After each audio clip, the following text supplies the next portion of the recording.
Now for today's program. Paul Goldberg is a journalist and author of both novels and nonfiction books.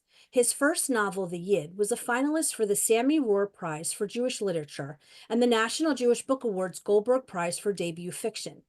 His latest novel, The Dissident, is shortlisted for the 2024 Wingate Literary Prize. As a reporter, Paul has written 2 books about the Soviet human rights movement. His writing has appeared in the Washington Post, Slate, the New York Times, Moment Magazine, and elsewhere. Paul is currently president of the Union of Councils for Jews in the former Soviet Union. Amy E. Schwartz is Moment Magazine's opinion and book editor, as well as editor of the magazine's popular Ask the Rabbi section. Before coming to Moment, Amy was a longtime editorial writer and op-ed columnist at the Washington Post, where she was nominated for a Pulitzer Prize in commentary. Amy is president of the Non-Denominational Jewish Study Center in Washington, D.C., and is the editor of the book Can Robots Be Jewish? And Other Pressing Questions of Modern Life. Please welcome Paul Goldberg and Amy E. Schwartz. Thank you, Paul, for agreeing to have this conversation. We're going to talk about the really fascinating piece that you wrote for us at Moment after Alexei Navalny died, about political assassinations in general, and what this one tells us about Putin in particular. And spoiler alert, it's not going to be good news. But first, before we get into that, I wish you'd tell us something about your own story, your very interesting background as the child of Soviet Jewish refugees. You've just instructed me that they are not to be referred to as refuseniks. It's more complicated than that. So please tell us your story, Paul, and welcome. Well, Amy, thank you so much for having me here. I was born in Moscow in 1959, and at age 14 in 1973, I came to the United States and mostly have been living in Washington for most of that time, with some breaks here and there.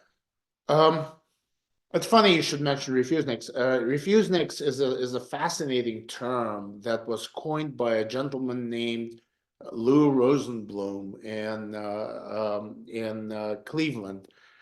He is a part of the Soviet Jewry movement, which was incredibly successful, by the way, and got me out for one. We will talk about that, definitely. Yeah, and it's just a fascinating term. It was either coined by him or potentially Michael Sherborne in London. But the term comes from the Russian word atkaznik, and you had slap on a nick to the Russian word atkaz, which is refusal, and you got refusnik. My parents were allowed to leave very much without much difficulty. We were very lucky. It had to do with the timing. It happened because the U.S. House of Representatives passed the Jackson-Vanik Amendment, the Vanik part of it, which tied immigration to most favored nation status, and the Soviet Union needed wheat and so forth. We'll be talking about this in the context of Navalny, so I thought I might as well bring this up. So they let out a bunch of people, and as it happened, our application was in the hopper at the visa office. And what year was this? This would be 1973.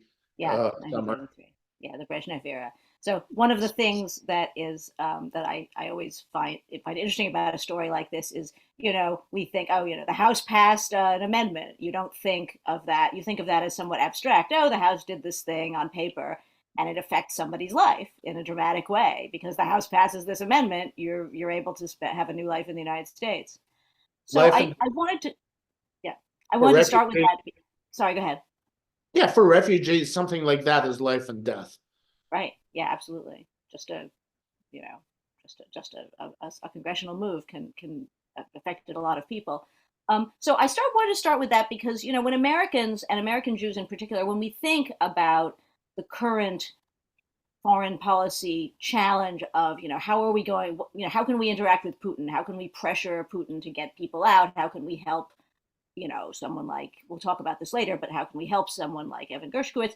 I think a lot of us have in our minds this backstory of the successful, really the triumphant pressure campaign to help Soviet Jewry. And one of the points you made in your article, a very important point, is that we're just not living in that world anymore, and that the story of what happened to Navalny illustrates that. So can you tell that part of the story? Would you elaborate on like why this is not, the time? This is not like the time when Soviet Jewry was the issue.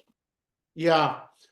Well, it's very different because there was always in the 1970s and 60s, there was always this appearance of law. It's a question of how much of a procedure you want to enact. I mean, there was an appearance of enactment of procedure even in the Moscow trials. The Bukharin trial was a spectacle, but it was That's an what year? enacted spectacle. Stalin, right? Right. Yeah. In this now we're talking sense, about the the Brezhnev era? Sharansky trial was a spectacle, but it was enacted. And Sharansky did not get killed, by the way. And there was also just this, I mean, there were all kinds of problems that Sakharov had, but again, nobody shot him in an elevator. And Gorky, as they did with the dissident recently. Go back for anyone on this call who might not have this great story of Andrei Sakharov in their Well, mind. let's The great just dissident of the Brezhnev let's era, get right? there. In the Brezhnev era, people there were no assassinations of the sort that we're seeing now. If they were happening, they were not happening to very public figures. And the reason this was not happening is that the Soviet Union wanted something from the West. It wanted most favored nation status. It wanted Kansas wheat because Soviet agriculture was so successful that it couldn't produce any wheat. But otherwise, it was great. So, there was this leverage. We don't have that leverage anymore. Or there was this sort of a self-control. There were gestures made. Like, for example, when a group of Jews in Leningrad tried to hijack an airplane and fly it to Sweden. They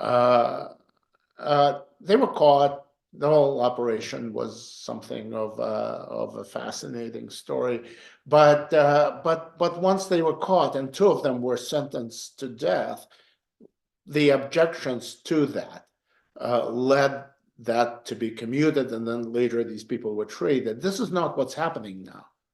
The message that's being sent is oppose Putin and very bad things will happen to you. You might be shot in an elevator. Your plane may crash. You might develop strange neurological disorders, and so forth. Or you might, you would be arrested. And the thing that makes me most worried is what's going to happen now to other prisoners of Putin's in the camps. Yeah, we already have a question in the queue about Evan Gershkowitz, for instance. Oh, do you want to go there? Sure. I mean, we don't have to, but we were going to talk. You say where you think we're in for. I think he's probably better protected than say Karamurza or Yashin or Oleg Orlov, which is another travesty. But no, yes, he's better protected. But bad things can happen in those camps. Yeah. You said in the article that Putin, sort of maybe like Stalin, is using political assassinations as a way, which you consider this to have been, as a way of signaling either a change in policy or a tightening. Yeah, there's no question about who did it, and there's some question about how it was done. I think that question will be answered fairly soon of how it was done. And Putin's enacted this. He did not want to enact a trial. I mean, although there was something of a trial, so it's a little bit different. But he did want to enact a very obvious killing. So the message is, I'm the boss. The message is, shut up, is the message. Yeah. So let's talk specifically about Navalny and what he accomplished, and then and also what becomes of his mission now that he's gone. What what did He was in this stage of his career a the voice for the anti-corruption movement, and in the context of today's Russia, corruption, political corruption, and oppression is really exactly the same thing. The human rights abuse campaigns, this human rights and corruption are really two sides of the same coin. And what he did was he created, in addition to running campaigns, he created an investigative organization that I think is second to none. He produced incredible videos, which are still there. Watch them. And if you want to watch any of them, start with Putin's palace. That's just a fantastic thing. He was able to get information from many sources. He was able to interrogate data better than anyone. And again, he created a great investigative unit that was producing some of the best journalism I've ever seen. and where are those people now? Are they still inside or are they out, safe? I think they're out. They don't broadcast where they are. I think if I wanted to find out, one probably can, but I don't really ask. I think some of them are they're probably all over Europe. I don't know where Navalny Center is. That's good, right? We shouldn't know. I don't know it. That doesn't mean the answer doesn't exist or that it's difficult to find, but they are broadcasting all the time. Now, what happens now is now the other thing he has done was he ran campaigns for voting campaigns, which involved smart voting, region by region. So he would say people who were watching his channels to people watching these channels, this is the candidate you need to vote for in order to get rid of the dominant party, which is the United Russia Party. So that's kind of crucial, because sometimes he would say vote for communists here, or vote for this person and not that person. So it was kind of funny that somebody would say vote for communists because this is actually an honest person. That's a new one on me, but he knew it, and his people knew it. So they actually had the algorithms set up about how to defeat United Russia. So of course Putin was very concerned about that, as he well should have been, because people like him do not get to retire peacefully and go fishing or golfing or whatever he does. Yachting. Like Putin? You mean once he's out of power, he's done for? He dies, yeah. Because it's not a good, that's sort of one of good things about peaceful transfer of power. People get to retire. Mm-hmm. Right. So therefore they're willing to retire. Yeah. You're a very, you were following this very closely. You said you watch, a lot of Russian channels and, hours a day sometimes. Were you surprised by the outpouring, the degree of outpouring in the West after when he died? In the West, sure, but I was mostly heartened by what is happening in Moscow, because even right now, as we speak, crowds are passing by the Borisovsky cemetery and leaving flowers, just throwing them over the fence. There were also chants, "Putin is a murderer," and "No to war," and all of that. And these are wonderful people. My friends, some of them, who are out there risking their lives in order to stand up and at least feel good about not being silent on a day like this, because Putin is a murderer. I would think that would be quite dangerous. There was also a wave of arrests, wasn't there? Something about a couple of hundred people were arrested right after he died for coming out? I think I've seen numbers like 400, 600, somewhere in there. I don't think, they won't necessarily go into, prisons for years and years, but it's not going to be pleasant for them, and there could be some repercussions. So how do you see this moving on? Will his wife be able to take up the torch? You Uh, know, what's the next? I, What do we do? I believe that his wife was, so far, what I'm seeing is all the factions of emigres would probably be accepting of her as his, or the ones, I don't know if all is too strong. But she certainly seems like a very credible leader. She understands what's happening, and her speech before the European Parliament, I think, was absolutely fantastic. I've been tearing up ever since the We should whole. put a link to that in the chat. Yeah, you can.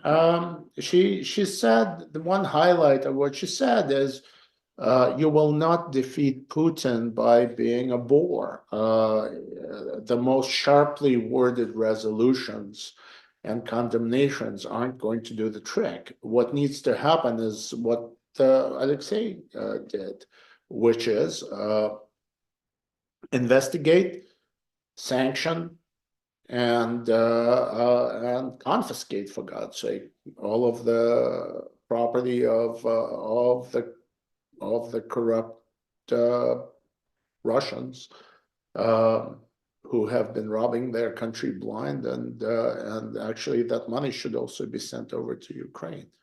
Ah, So, and that is a very large amount of money. That's about 3 times the amount that's being stalled in the House right now uh, so by you mean our for elected Ukraine aid? Wait, are representatives. you talking about? So these are oligarchs who have Yeah, ill-gotten gains. Are these? Is this money over? Is this money outside of Russia where it could be yeah, seized by? yeah, yeah. Ah, Seize well, the that's asset. interesting. Hmm. Seize So all of that. And I think that's where the White House seems to be going.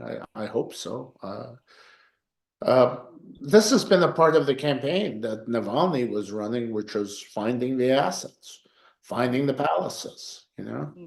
finding the apartments on Park Avenue and Beverly Hills and wherever else, and so villas in Italy, all of that. It just really needs to be transferred over to Ukraine.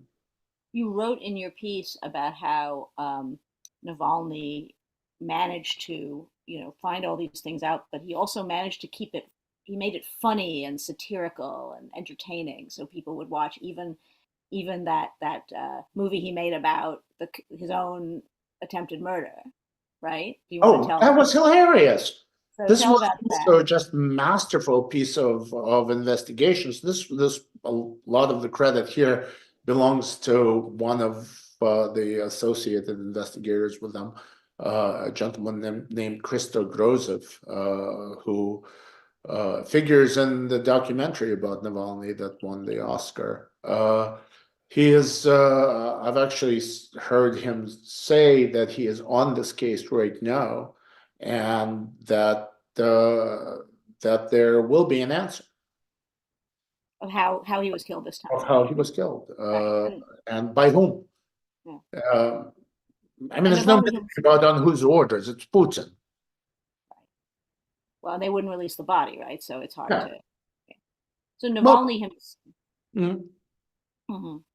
So let's talk about the one other question that always comes up, I think, and that we were talking about a little bit before was with all that he was doing and from abroad too, with these documentaries that he was making, including the one about this really comical one you described about where he got the guy to admit to having to smear the poison in his underwear.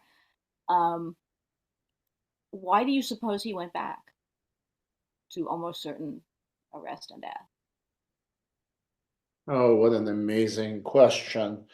Uh, it's hard to really say, but it's fairly clear. His wife actually answered that question. If you want, I can just read to you what she said after she announced his death, or she commented on his death. And do you want me to read that? Sure, if it's yeah. I won't do it as well as she did, but I know and feel how much you want to know why he came back. Why should he voluntarily place himself in the hands of those who once almost killed him? Why would he sacrifice himself in this way?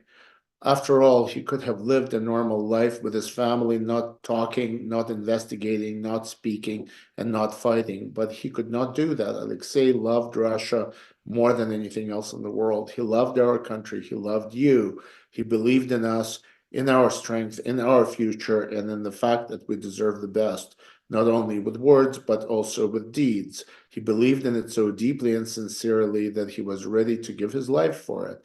And his great love is enough for us to continue his work. As long as it's necessary, we'll work fiercely and courageously as Alexei did. So it's kind of very, very sad. By the way, most of the work he did while in Russia. That's why he kept getting arrested all the time. So it was only after his poisoning with Novichok and that he left for a while, but then he came back. So he wasn't really leaving. So there's no mystery to him about what was going to happen. I think, and this is God, that's a what if, and I'm really out on a limb, and I hope people disagree with me on this. But I'm gonna try this. I'm gonna say this anyway. He probably, had Ukraine happened before, had the invasion of Ukraine happened before, he probably wouldn't have come in, because that is a very powerful message that was being sent. So, because that's crossing another boundary.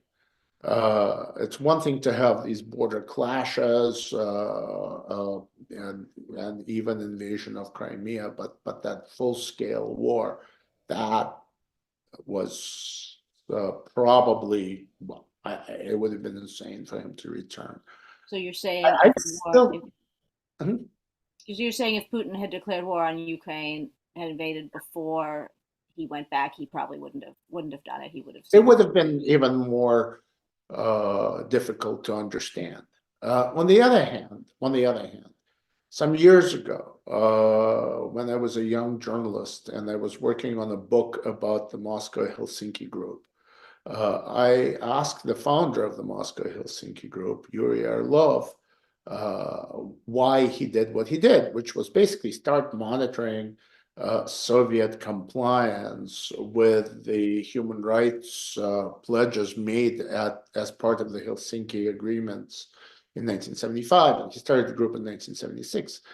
And I asked him that, and he had just come out of prison where he had been at least 10 years, 11 years, I don't remember. It was more than 10. And he said, well, I wanted to make a gesture and make it very clear to the West what was happening in the Soviet Union. Now, the West it still mattered, presumably. Well, in 1976, it did matter. And the only way to do that, the only thing they understand is self-sacrifice. It's the sort of the classic method, the get up on the cross. And I quoted him saying that in my book, and I actually recently turned over my audio tapes of that interview to Blavatnik Archives. So, yeah, so that might be also what he was thinking, and maybe it does take sacrifice of this magnitude to move this thing forward, this thing he believed in, and the thing he believed in is it's just incredible to hear that now, the beautiful Russia of the future, it existed in his head. And as long as he lived, it existed. And I suspect it now exists with his wife. And I suspect that his wife can do what he was doing. I think with moral authority and support, which she deserves. Heck, I mean, you never know. She could become Russia's next president. I hope she does. Right, right. Well, and is that when you say, what is this, what do they think when they say the beautiful Russia of the future? What does that look like? Free from corruption and judicial overreaches of various sort, or just really lack of laws or lack of observance of laws and idiotic laws, which is what was happening. And here's a man who is guilty of absolutely nothing, who went through the court system, and what was it? I actually blocked on the number of years he was serving. It was 19 was what was left. But really, it made no difference. He was going to be in prison for as long as Putin was alive. So Yeah, real. We don't always have the vocabulary to talk about actual heroes, contemporary acts of heroism of this kind. he is that. Yeah. He is. Tell us a little bit about the other people who are in prison now and are, notable and are in this same kind of train. I mean, some of the names we hear. I heard the name Vladimir Karamurza a lot. Can you tell us about him? He's a politician who I think there are better people to talk about him. He's one of the political voices that you heard, and I couldn't imagine him ever being sentenced on whatever these articles he was sentenced on. There's also Yashin, who is a human rights activist, and there's also a very interesting case that just happened. A gentleman named Oleg Orlov, who was chairman of, I hope he still is chairman of the Memorial Human Rights Defense Center.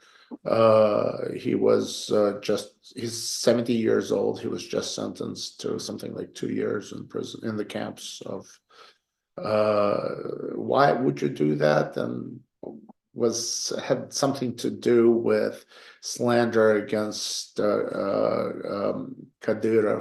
the Chechnya strongman.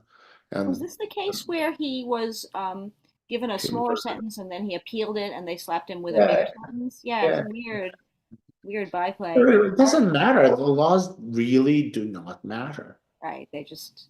And that's also a part of it. All these things are decided by edict from the Kremlin. Do you think it's worse for someone like Vladimir Karamurza because he's Jewish, or is that not a factor in today's Russian politics, as it certainly was in the past? I struggle with this question.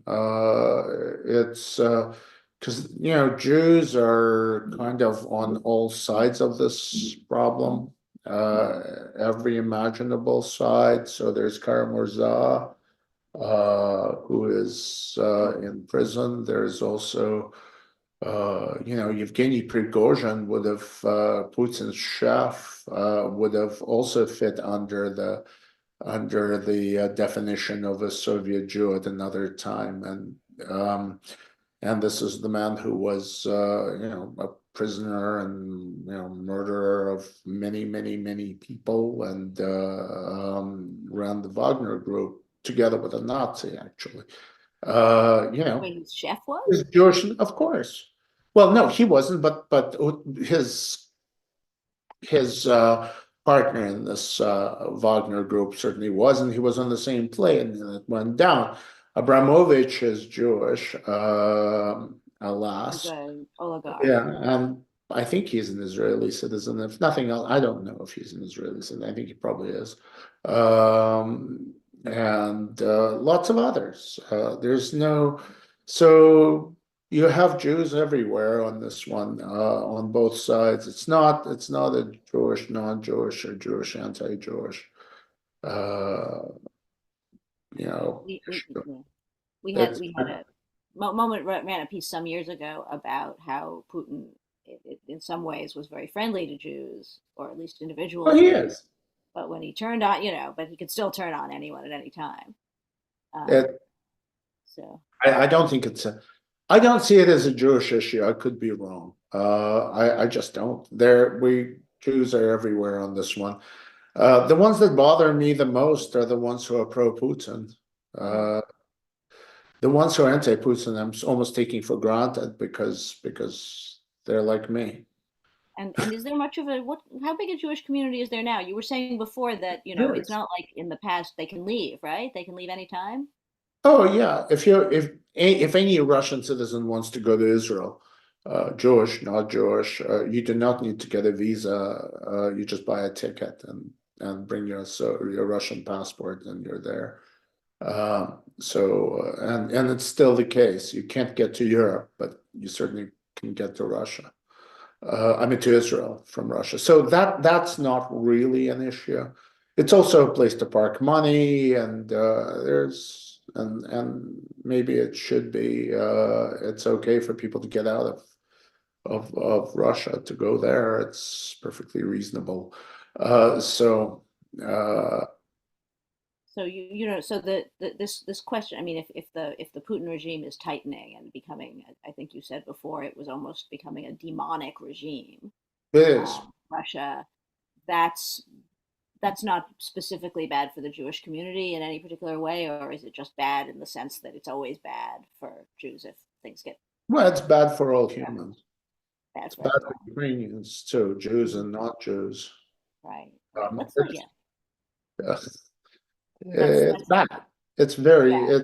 it's yeah. It's also bad that Europe really does not easily. Well, this is one of the things that Yulia Navalny is saying, that you should let Russians who are anti-regime get out, not be blocked at the gates. And instead of just having this ban differentiated somehow, I think she's right. I don't know how to do it, but I'm not paid to know how to do it. Well, let's talk a little bit about. I mean, it's kind of the in some ways it's the elephant in the room. I mean, let's talk a little bit about Ukraine. Yeah. Is Navalny, didn't he speak out against the invasion of Ukraine in a very dramatic way? I mean, tell me, Oh, how does from that prison, relate to didn't he? Ukraine? I'm sure he did. I was, yes, I'm sure he did. It's really all about Ukraine at this point. And his murder is about Ukraine, all of this. It's all really one big issue, and the issue is despotism. So he, It's a modern, it's a kind of a, and Putin is more akin to Hitler and Stalin, and then to his Communist Party predecessors like Brezhnev, who was also no tzaddik. well, you wrote in your piece about how Stalin was kind of a master of using political assassinations to send a message or to Yeah, an era had ended. yeah, and Putin does exactly the same thing. I mean, he's really using Stalin's playbook. So where does that leave the rest of us? I mean, what are the options for the rest of the world? What can we all do? I mean, we, ordinary people, but also we, the United States. I mean, what do you see? You know, I would I what do you would wish take people would do when you watch all this? I would take directions from Yulia Navalny, who says you do not defeat Putin by being a bore and by writing declarations and whatever. You defeat Putin by sending aid to Ukraine now. You defeat Putin by writing to your representatives in Congress, and especially if they're among those who are blocking aid to Ukraine.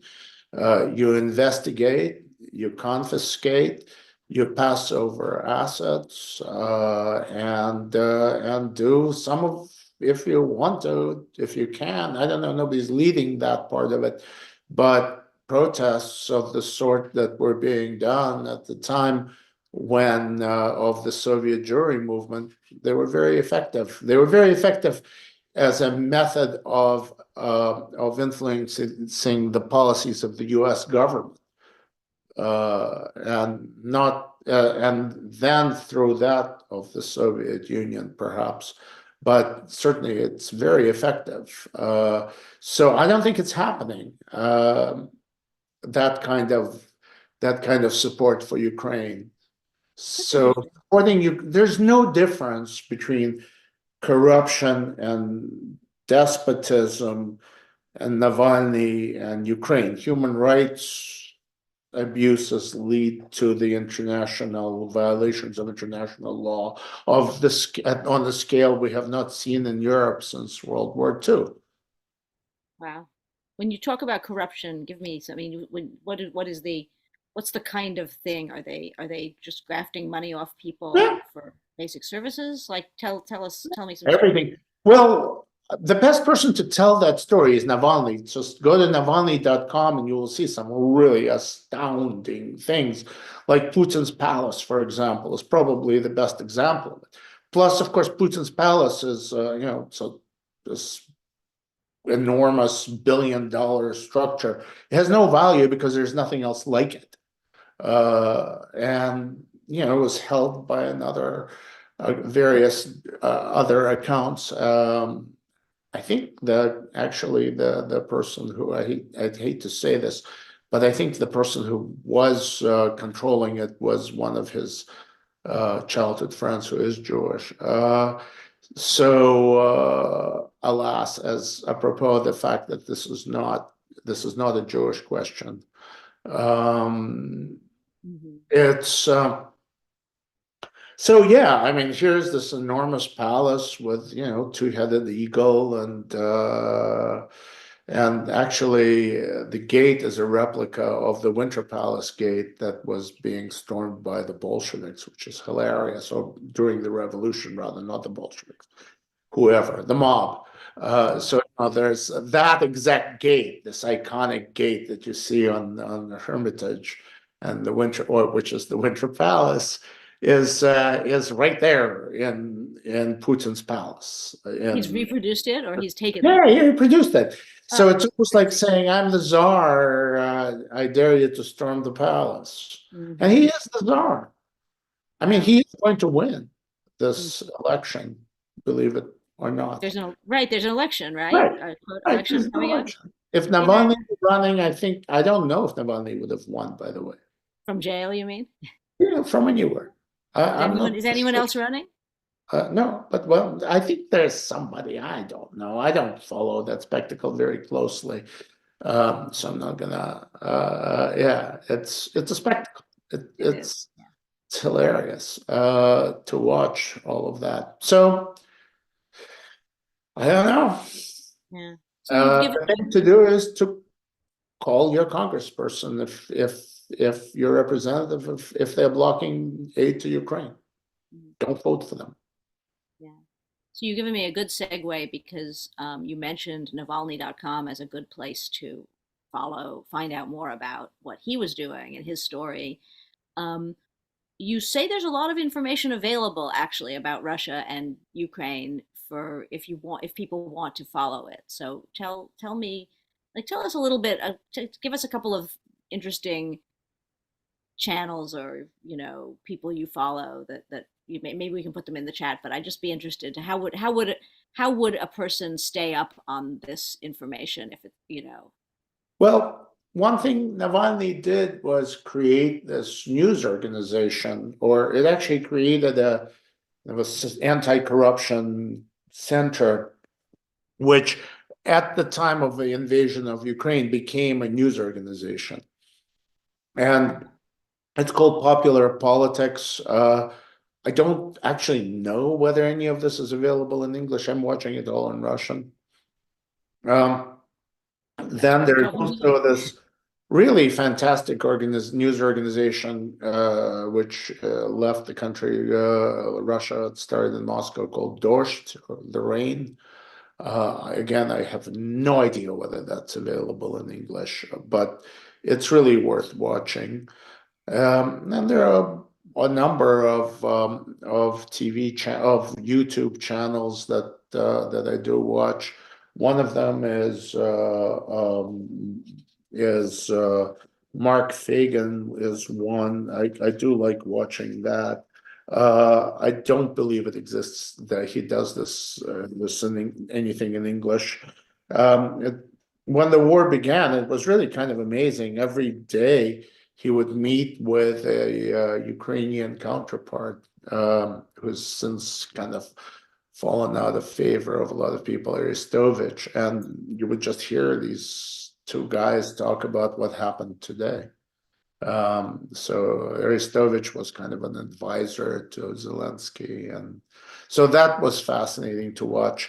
I do watch Dmitry Gardon some of the time, but most of it is popular politics and Dorscht. Medusa is another good outlet, but these are all Russian language outlets. It's funny because I heard one of the former Moscow reporters whom I respect say that Russia is no longer covered. Well, sorry, actually, Russia is pretty well covered by some of the best, that's just some of the best investigative work I've ever seen is being done on Russia. And of course, it's being done in Russian. But yeah, well, the New York Times coverage has been really spectacular. They're a few days behind my sources most of the time, but as far as what's going internal Russian news, they catch up very quickly. So that's a lot. That's if only I mean for the Russian speakers, that's really helpful. Is there what do you think we or the administration or anyone can do for someone like Evan Gershkovich? What kind of pressure do you think they respond to, if any? You said they don't need anything. Every little bit of pressure you can think of. Yeah. So catch more of these bastards, put them in prisons. It's funny because years and years ago, a Soviet dissident was a friend of mine, Alexander Ginsburg, was asked that question, and I was in the audience, or I was translating. God knows, I don't remember. The part I do remember is his answer, which was, "Go out there and catch Soviet spies." So the answer is go out there and catch more Russian, FSB agents and stick them in prisons and then trade them. Get more chips to trade, I guess. It's he's not going to be released until Putin says so. I hope and pray and I do believe that he's safer than Karamurza and Yashin and Arlov and others, but it's a tough one. I mean, I hope this isn't as much of a segue as it perhaps seems like, but there are a couple of questions in the queue, and I don't know, maybe Suzanne will ask some of them, but the one that I can't resist asking is somebody wants to know if the 2024 election were to go to Trump, like what kind of ways would you imagine he could tilt our policy to Putin? I mean, what would you envision? No, I think it requires a crystal ball. At all. I mean, it's been basically shown that the reason Ukraine aid packages stalled is because of Trump. He has not really condemned the invasion of Ukraine. I think when it began, he called Putin a genius for taking something that nothing can be done about this. All this land for free. It's a real estate developer's dream. So I think the answer is in the question. So I think whoever asked that question knows the answer. Well, this is all very you know such a lot about this. It's very inspirational to talk to you. I think there's a couple more questions in the queue. They'll just make us more depressed than we already are. But should I pass that back to Suzanne, or I wasn't sure. Sure. Suzanne, do you want to ask some questions? Yep. Thank you so much, both of you. Somebody wanted to know, in the future, how do you think the murder of Navalny will be seen in a historic lens? Hmm. I don't know if it's a signal, like, the Kirov murder when Stalin killed Kirov and Leningrad. That was kind of a Moscow versus Leningrad fight, and which led to the Great Terror. Here, the Great Terror has began a little before. So the arrest of Navalny may be more equivalent, like to the Kirov murder, because it presages the war, which presages the murder of Navalny. So nothing is really clearly identical. So and we're seeing rhymes of history rather than repetitions. But it's a moment of great national shame for every honest person in Russia. And it's of no interest whatsoever to every dishonest person of Russia. So some may even be applauding it. I hope somebody goes to prison for that. I hope somebody's, but I don't know if anybody will. A lot depends on what happens here. How safe do you think Navalny's wife is right now? And do you think she'll ever make the move back to Russia? And would she be imprisoned? Oh, she should not she right now it would be insane for her to return, and she did not return for the funeral. So how safe is she? I can only pray. Well, yeah, as an agnostic, I have a difficult time with that too, but Jewish agnostic, but still. But yes, figuratively speaking, I can only pray that she is safe. She probably is, but really, what Putin has said by murdering her husband and but through other actions is that he really doesn't care what any of us think. It's just evil. In terms of Ukraine, have the sanctions that been placed upon Russia, has it had any impact whatsoever?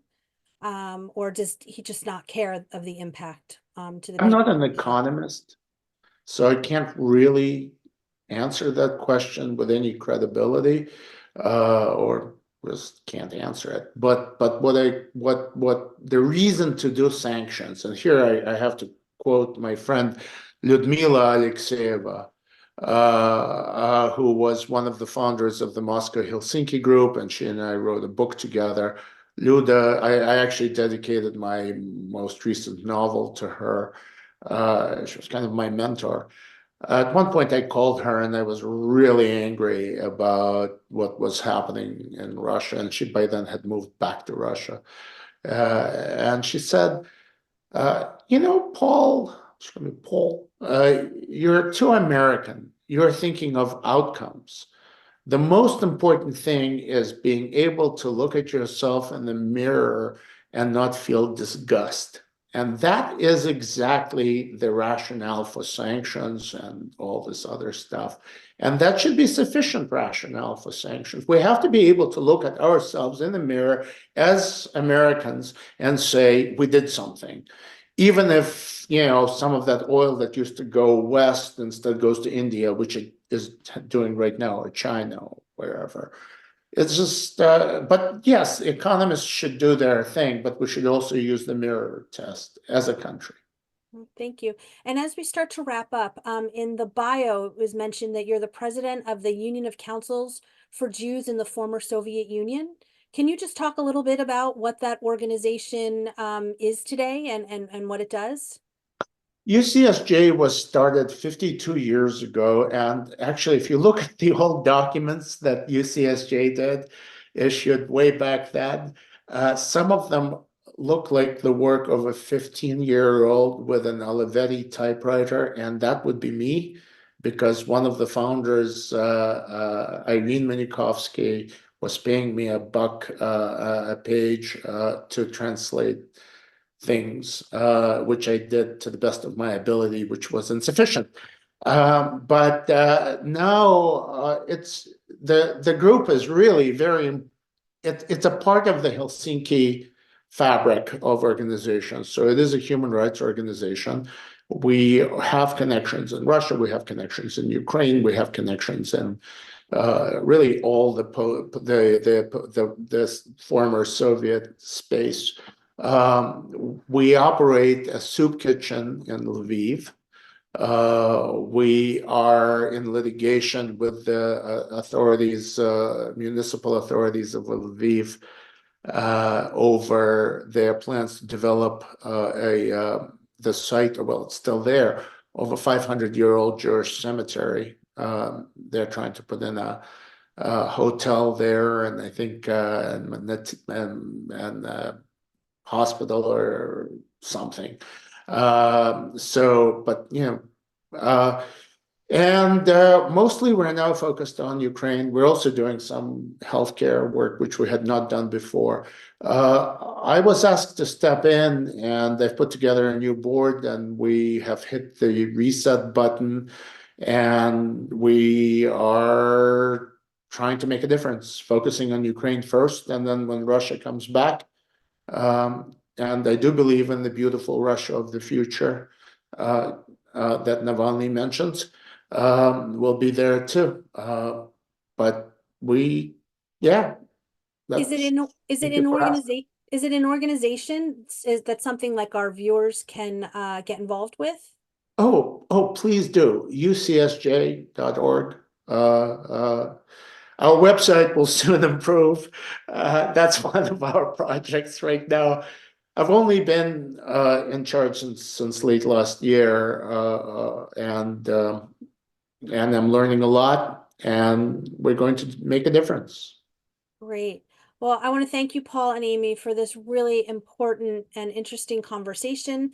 I want to let everybody know that I will be sending out a follow-up email that will include links both to the Union of Councils for Jews in the Former Soviet Union, along with, I will try and get, Paul, if you want to send me the links to these news organizations. We've actually had some people who said they would like to have them, even though they're in Russian. And I will send a link to this recording. Again, thank you everybody for joining us, and we will see you next time. Thank you. Go to momentmag.com. Bye-bye.